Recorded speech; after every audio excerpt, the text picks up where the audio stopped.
What's up, everybody? Welcome back to Pressure Tutorials. We got a good one for you today. You see my man's came in with the long hair. He wants a mullet tint. And he don't want no haircut. He wants a pressure bit. So let's get busy. First things first, I'm combing all his hair back the way he wants it to lay down. And my client explained to me that he likes his hair curled at the bottom, but he doesn't want it so heavy near the middle, like hanging on top of the curls. So what I'm going to do is prop the hair up at the top, because the top is already kind of short. And I'm going to take the hair that hangs over the curls at the bottom, and I'm going to go ahead and cut an inch off of that. Right, so I'm going to take his hair back where it would layer down, use my fingers and cut off an inch. And now that line that I did, I'm going to do the same thing with the rest of the hair, but I'm just going to follow that line. So every time I'm using that first cut as like a measurement to make the rest of the hair, equal up to where I cut it at. And that's it. I'm just cutting a few times. I'm not going to the bottom because he said he likes his curls at the bottom. So I'm just taking that piece of the hair, cutting an inch off, following my guideline that I made with the first cut. And I'm going to go ahead and prop it up, get it out the way. And now again, I'm going to do the same thing on this side. And my thought process was just, I don't want to cut in too much where his curls are hanging at the bottom. I just want to take the part that hangs over the curls and cut an inch off. And that's exactly what he wanted. That's exactly what I did. It didn't take too much technique. It didn't take too much time, too much thought.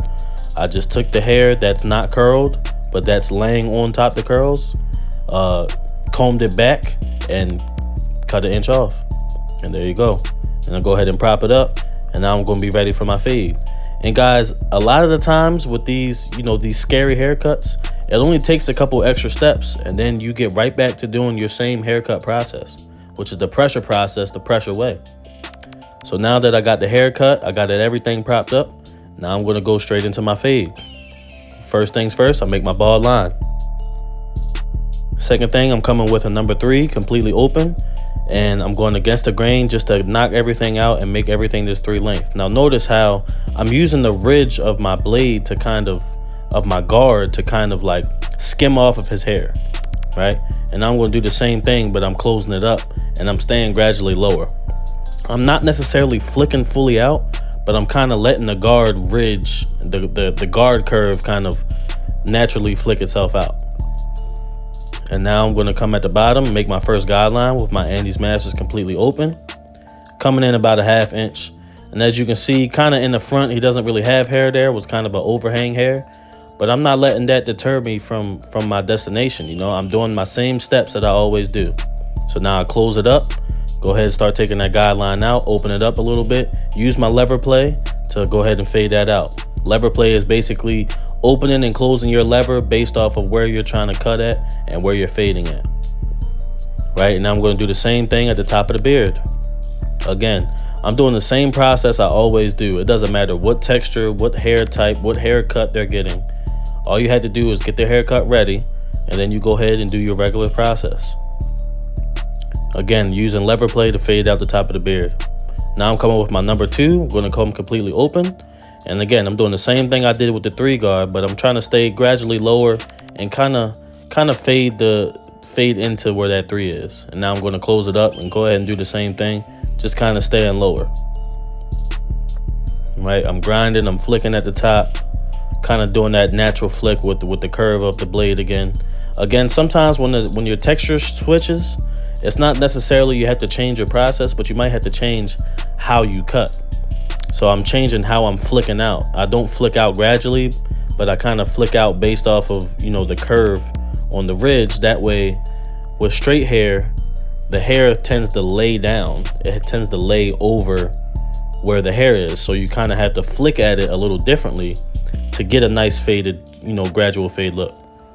And again, I'm doing the same thing with my 1.5 now. I started with a 1.5 open, coming all the way up and flicking out at the top and then close it up. And again, I'm doing the same thing with the 1. My 1 guard is completely open.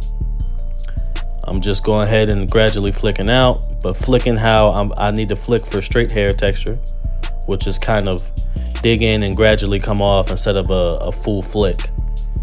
And then I'm going to close it up and do the same thing, using my corners, doing some detail work now with the 1. And now I'm going to come in and do some detail work with the Andes Masters completely open, closing them gradually, close it halfway right here just to hit this bottom line, closing it fully just to, you know, scrape out the bottom line, and there you go. It's fading in. It's all coming together.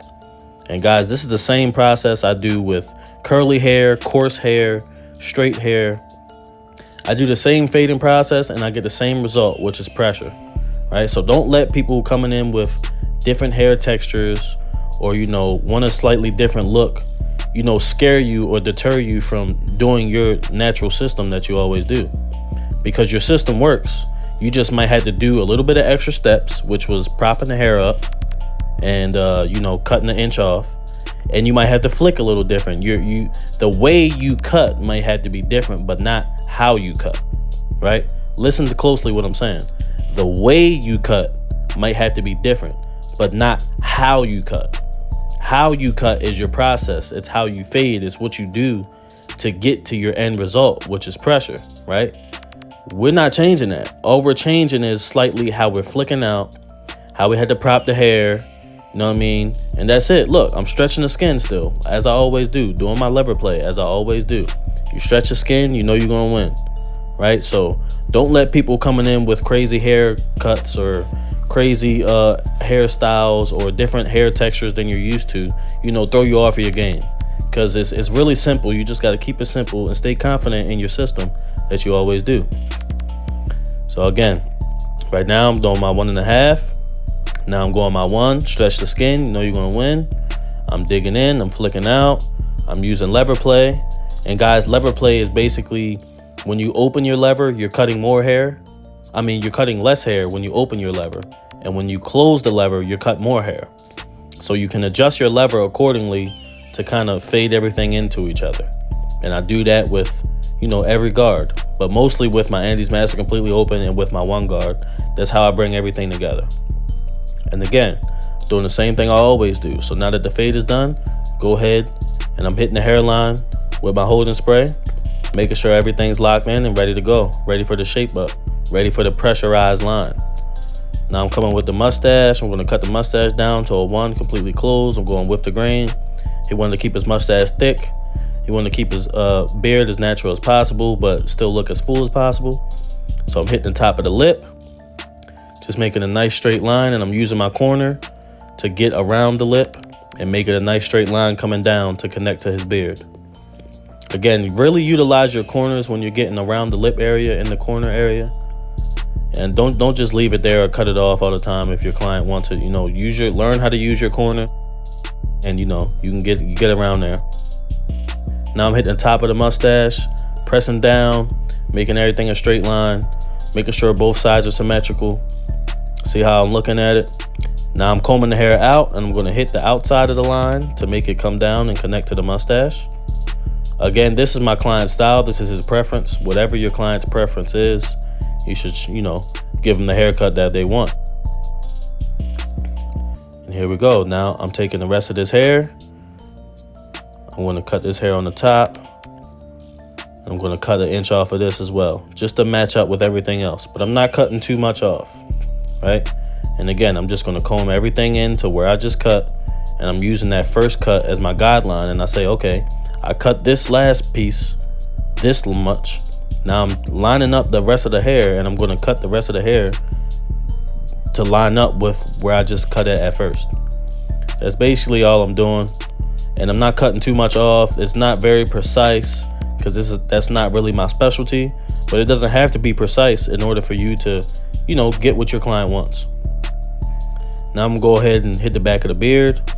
And I'm doing this the same as I always do. Combing over the hairline, hitting it again, making sure everything's straight. Wherever it's combed at is going to be straight. And this is pressure right here, man.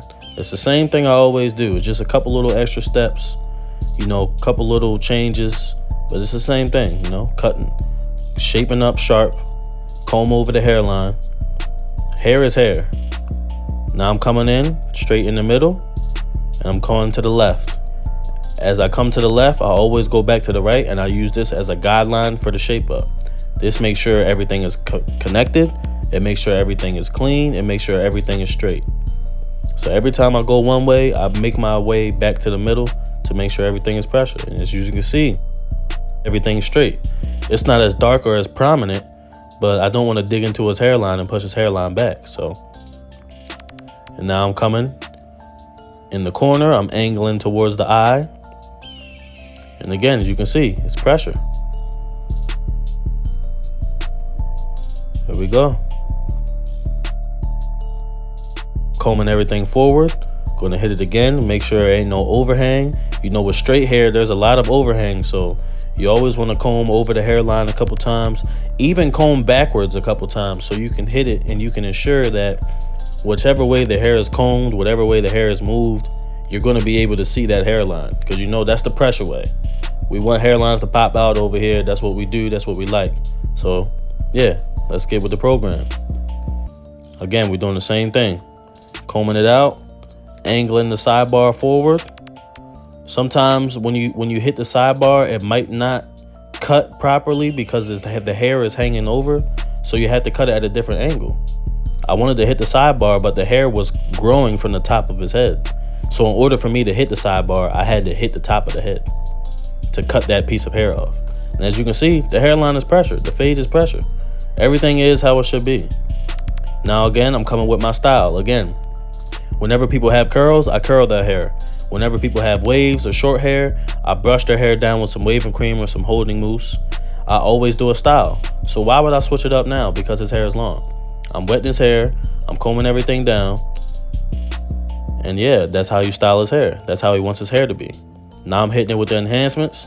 I'm going to go very light enhancements. I don't want to make it too unrealistic. He already has a light hairline. So again, I'm placing my card directly on the hairline and I'm moving my hand at all times. Constantly move my hand to get a good even spread and to make sure I'm holding the card directly on the hairline to make sure the spray goes exactly where it intends to go. I also did fibers. I had lost some footage. My phone died. So I apologize about that. But I also did very light fibers. And when I do fibers, I hold the card slightly off of the hairline. So when I go to do the shape up, I'm shaping up the fibers and it gives it a very sharp look, right? And then that's it. I go and reshape everything up. Everything is sharp, everything's symmetrical. I brush all the fibers and sprays off, and then I hit it with some holding spray to lock everything in. And now I lay my client down and go ahead and work on his beard. So I'm hitting the bottom of his beard, making sure everything is cleaned up under there, everything's symmetrical. I'm not coming too far up. My client wants his bottom to be full still. And I'm gonna go ahead and hit this beard. I'm stretching the skin. I'm making the beard as straight line as possible. And then I'm gonna go ahead and hit it with a straight razor. Now my client, he had a lot of facial hair, but he wanted it to be as full as possible. And the facial hair that I just cut off was like, it wasn't full enough to give it that full beard look. So that's why I cut into it kind of, right? But you gotta do what you can to give your client the best possible result. So yeah, I cut some of his facial hair off, but that was in order to make everything connect and look, you know, dark and symmetrical. And now I'm going ahead, I'm hitting a straight razor on the hairline as well. And guys, get your good stretching. When you stretch the skin, you know you're going to win. Y'all know what's going on over here, so don't act brand new. The stretch is still there. I'm still cleaning up all his face. You know what I mean? My stretch is damn near in his eye. Look at my thumb. I'm in that man's eye. Because you got to stretch the skin to get a good cut right here, to get everything sharp. You got to cut all the hair off. You got to clean it up. You got to stretch the beard so it's at a natural straight line. And then when you let that stretch go, it goes to its natural curve. And that's how we do it over here, man. This is the pressure way. So get with the program. Let's get pressurized. Now I'm coming in, doing the same thing on the top of the hairline. And I'm going to do the same thing to the front hairline. Now everything got the straight razor, everything's symmetrical, everything's pressure. I want everybody to stay confident with their skill set. It doesn't matter how somebody comes in, what hair texture they have, or what haircut they're asking for. Always trust your process and achieve greatness. Because as you can see, my man's came in looking rough. He came in looking scruff. He came in mad. He came in sad. But he left in his bag. Let's get busy, man. Pressure bips. This is the pressure way. A man said he didn't want no haircut. He wanted a bip. He came to get pressurized, and that's exactly what we did. We trusted ourselves. We trusted our gut. We trusted our process. Don't matter what hair texture you have, I still did the same steps that I always do. And what did I achieve? Pressure. Let's get busy, man. Comment, like, and subscribe. Let's lock in. Build your business the pressure way. Come get pressurized.